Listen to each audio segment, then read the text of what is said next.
Hi, Alicia. This is Nadia. It's nice to finally see you again here on screen, and it's nice for me to be here and interview just for us to getting to know you better and also your experiences studying overseas. Okay, yeah. So I think to cool things off, maybe you can like introduce yourself a bit and tell Okay. us a bit more about your study experiences in China. Okay. Hi, everyone. I'm Olivia. I'm the International Student Recruitment Manager at China Admissions.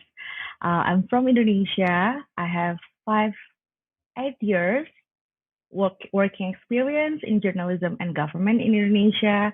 And yeah, I graduated from Tsinghua University with Masters in International Development.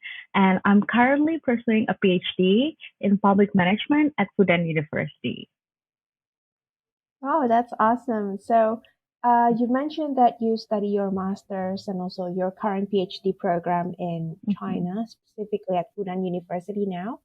So, from Yeah. all your experiences, can you let me know why you choose China as your study destination? Mhm.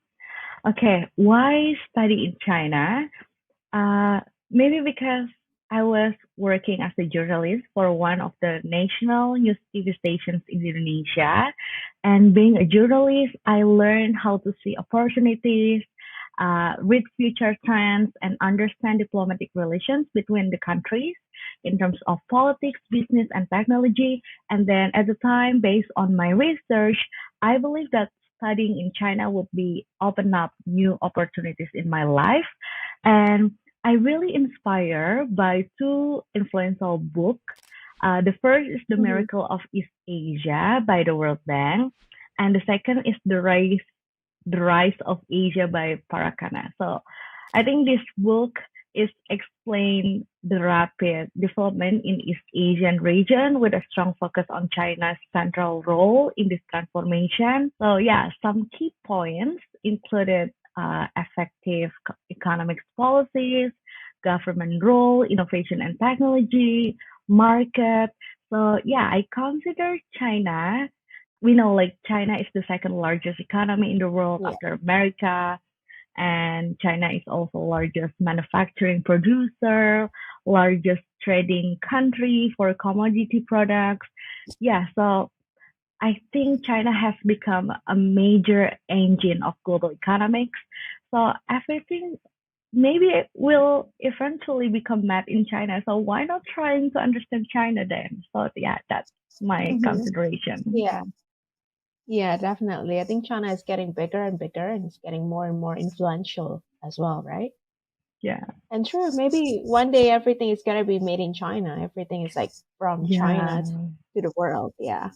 Yeah, true. Yeah. So, while talking about the academic experiences that you Mhm. have in China so far, Mhm. how would you describe the studying environment and also the quality Mhm. of education in China compared to the one in your home country? I see. Yeah. I had the experience of studying at Tsinghua and Fudan, and both of which are among the best university in the world. Yeah. And Tsinghua also is considered as one of the world's most beautiful universities according to the Forbes.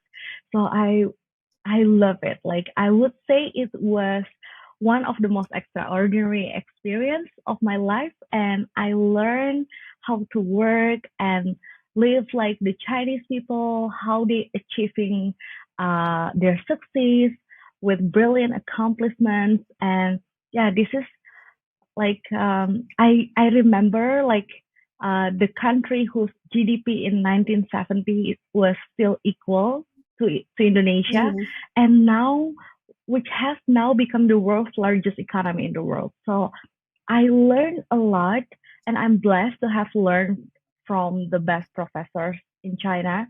These professors are top quality experts in their fields. For example, like while studying at Tsinghua, I met many professors with professional experience in Hmm. the top institution around the world.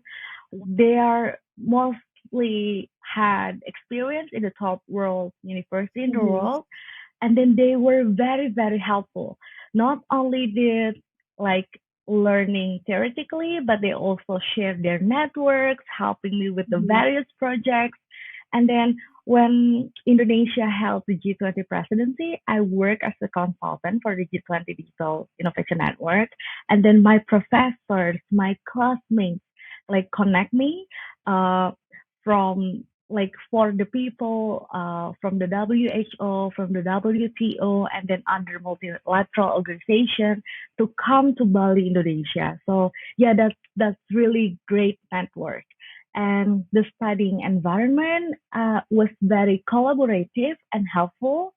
People there love to share, to discuss, and open opportunities to work and collaborate together. They also provided incredible facilities such as international conference, field trips for every subject, a comprehensive library, uh, and outstanding amenities. So when I was at Tsinghua, I didn't feel that I need to travel that much because all the facilities were available to support my activities, both socially and for networking. Yeah. Yeah, that sounds awesome, right? Hmm. Sounds like a lot of support that you get from the university to support your academic journey and also, gain more knowledge as you study Yeah. there. So, Yeah. talking about cultural experiences, because you spent some time in Beijing and then now you spend some time in Shanghai. So, Hmm. what has been your experiencing adapting to Chinese culture and lifestyle? And maybe was there any culture shock that you Hmm. experienced during your stay in China? Okay, in terms of culture and lifestyle, China has truly inspired me. Like from daily habits to social values, and people in China embrace a healthy and disciplined lifestyle, which has greatly inspired me to live more like orderly and take greater responsibility in my work and in terms of the social life.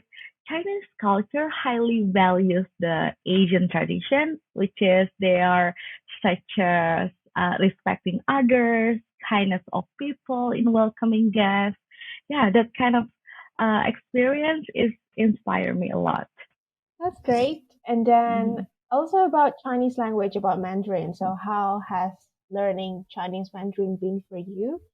Mm. Do you have time to learn Mandarin, or do you have any support from the university Mhm. for learning Chinese language? Yeah, yeah, of course. When I first arrived in China, I didn't speak Mandarin at all. And Hmm. however, after almost 2 years of living in China, I became really enthusiastic about learning the language because my program is taught in English. So I should, there is a mandatory Chinese language like at Tsinghua at the time was professional degree. It take like one semester, but for Fudan it take like 2 semesters. So yeah, now I'm still learning in HSK3.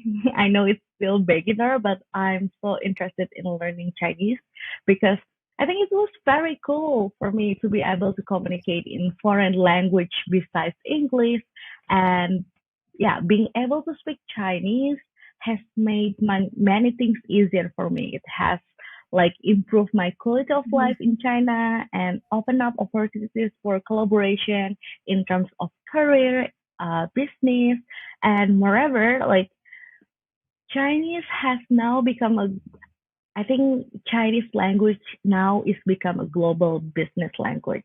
Yeah. Yeah, that's true. I think it's going to just open up many doors, many, many doors if you can speak Chinese language, you will speak Chinese language. So that's always useful, right? And then about your experiences in like living in Mhm. China so far, can you share some like memorable experiences you've had with uh, your fellow students during your stay in China? Okay. Every time I interact with both international and local students, what I like most is their keen sense of identifying collaboration opportunities. They have Hmm. strategic thinking to expand their network and learning about other cultures and getting to know different people from different background and then can enrich our experience and knowledge. And people here, they are very productive in terms of networking. And then the more friends Yeah. that we have, the greater our opportunities for the collaboration. So whether in projects or career.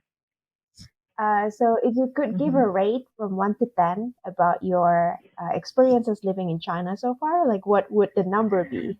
And I would rate it 7 because I mean living in Shanghai is more competitive and work focused, but it has been great Mm-hmm. for my self improvement. But yeah, I would say that Mm-hmm. like Shanghai is more like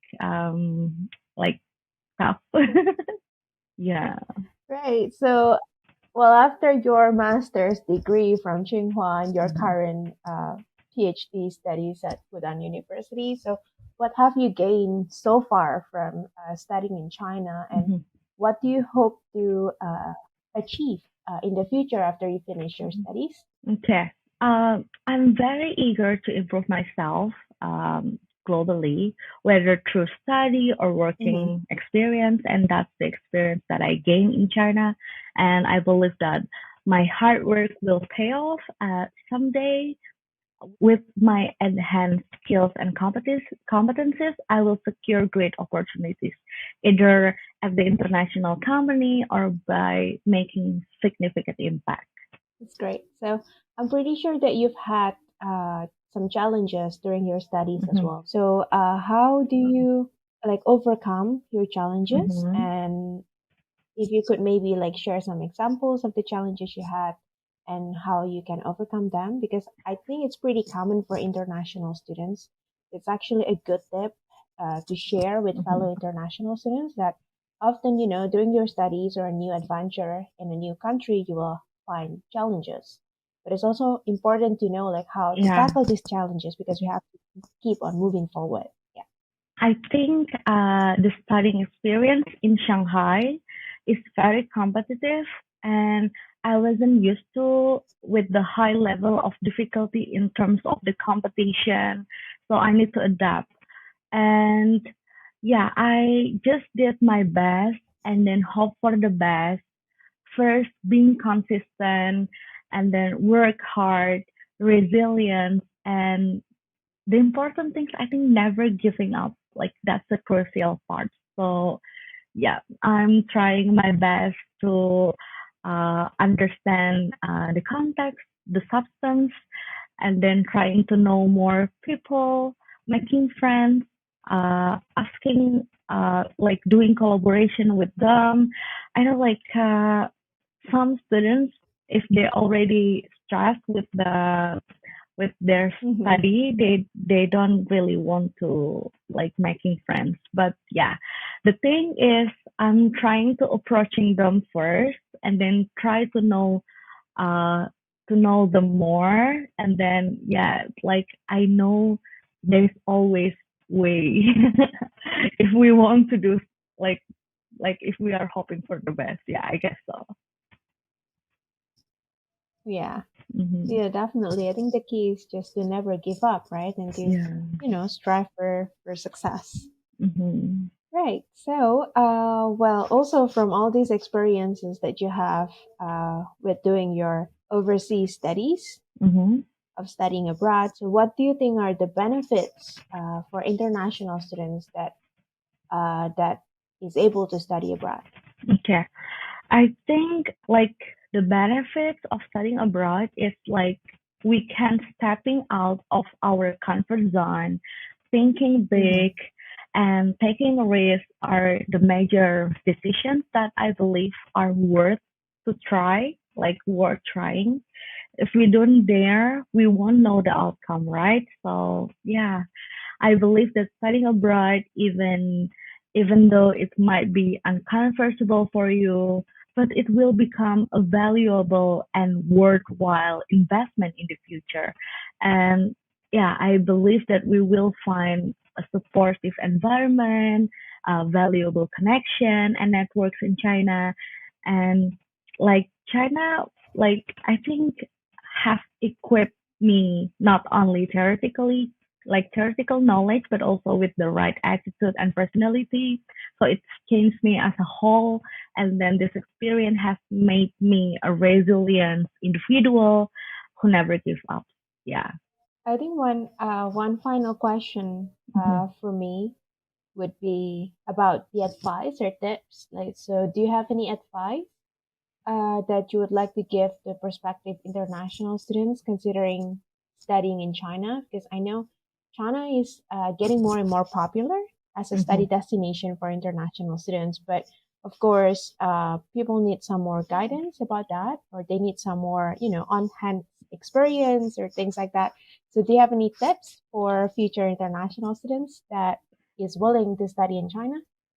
Yeah, okay. First, I think learn Chinese. Even if your program is in English, like learning Chinese, it will greatly help in your daily life and broaden your social network. And then what else? Like understand the local culture, make friends with local and international students, and also when you join Chinese university, yeah, I suggest you to get involved in the campus activities, and then stay open and flexible, because yeah, you will encounter many new and different things. Uh, Stay open-minded and flexible to changes, and also you can utilize university resources because yeah, university often offer various resources like academic, counseling, career centers, conference, Mm-hmm. field trip, or mental health services.